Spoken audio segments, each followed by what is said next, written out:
My name is Julie Einerson, and this is my resurrection story. Well, I grew up in Waverly, lived here most of my life. Have a sister who's 2.5 years younger than me. We had I would say, fairly normal childhood. My parents were faithful in taking us to church.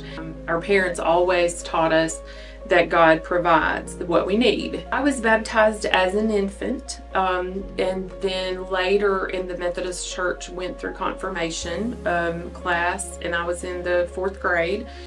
You know, I grew up here. I was in band, enjoyed band very much in high school, and was a pretty good student. I think being the older child, I learned kind of at an early age that I was responsible for other people in my family. I felt that I needed to be the one who kind of always had it together and not necessarily had to be perfect, but I think a lot of that pressure I put on myself. So I feel like that was something that probably started in me at a very young age. I went to college, and it's funny because so many of the plans I think that I made in my head, the things that I needed to do, wanted to do, God had other plans for me. And so the college that I started out thinking I was going to, he redirected me, and I wound up at Lambeth College in Jackson for a couple years, then transferred to MTSU. Ended up getting married about the week after I graduated from college, and my husband Robbie has been he's been a constant in my life. We've known each other since 3rd grade, never dated all through school, didn't date in high school.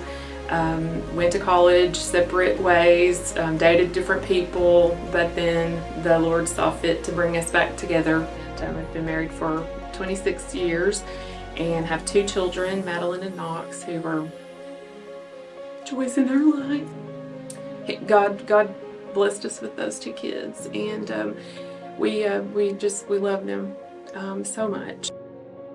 When I finished college, I got a job first working in a group home for children in state custody or teenagers in state custody. Early on, I think in that job I learned you really do have to be present with people, and that you have to connect with them on the level wherever they are. I worked as a mental health case manager after we moved back to Waverly, and that was another opportunity for me to connect with people. After I finished my work as a case manager, became a stay-at-home mom for close to 10 years. Once again, that was a time where God was so faithful.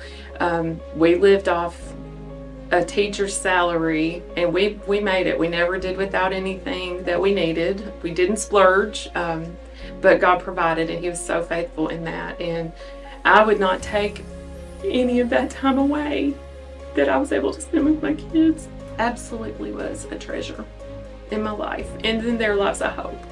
After my stay-at-home years, wanted to go back to work. The Lord provided a job at the church that we had been attending for our entire lives. I worked there for 11 years. That was a blessing in my life. And Robbie and I struggled a lot at the beginning of our marriage. We loved each other. That was never a question, but he had a drinking problem. Living with an alcoholic spouse was challenging. Feeling the weight of responsibility and people depended on me. I also didn't really depend on other people. God was who got me through. I didn't feel comfortable sharing that part of our lives with friends. My family didn't know. Robbie's family didn't know.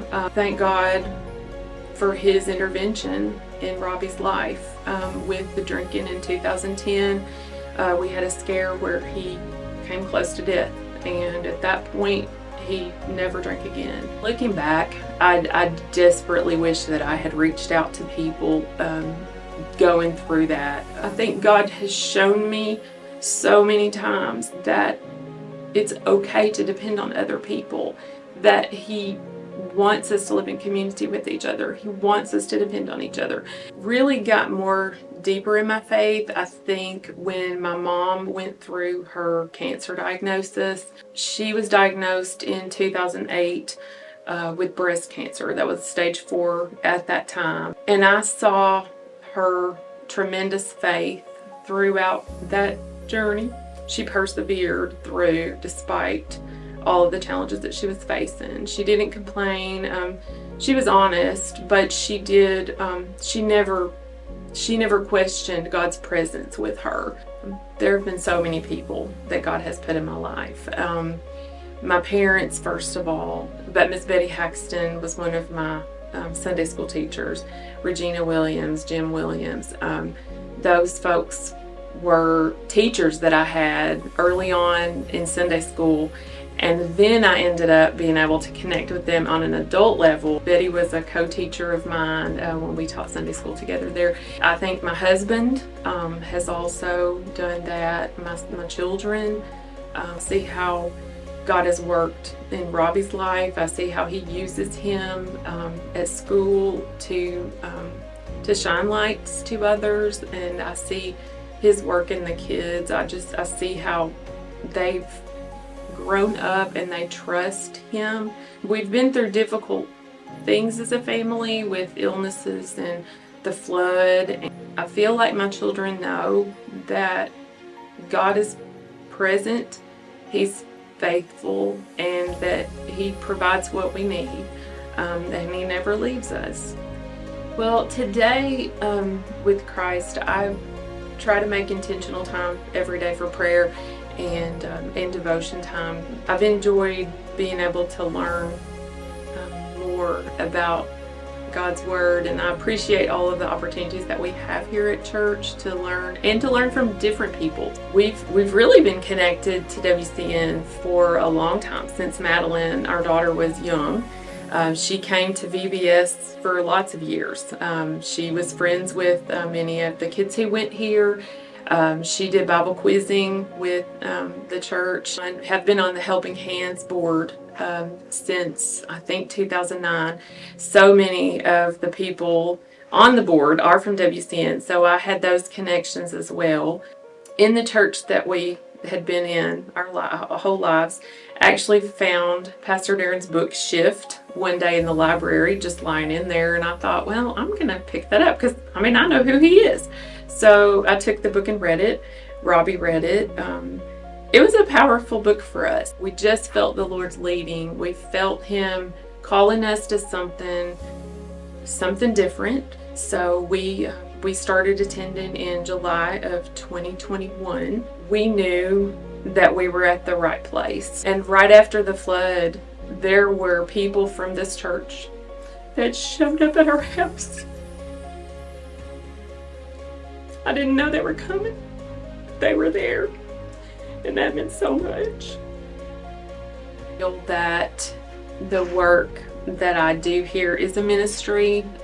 It's way more than a job to me. I love the people here. I just love the way that God stitched this together. I love serving at the elementary school in the morning as a greeter. You know, I get up earlier than I would have to because I look forward to doing it. And I love serving with my foldies. You know, we have our good team. My story is a story of God's faithfulness and his provision. I can see his hand at work throughout my life. I'm Julie. I have been crucified with Christ, and I no longer live, but Christ lives in me.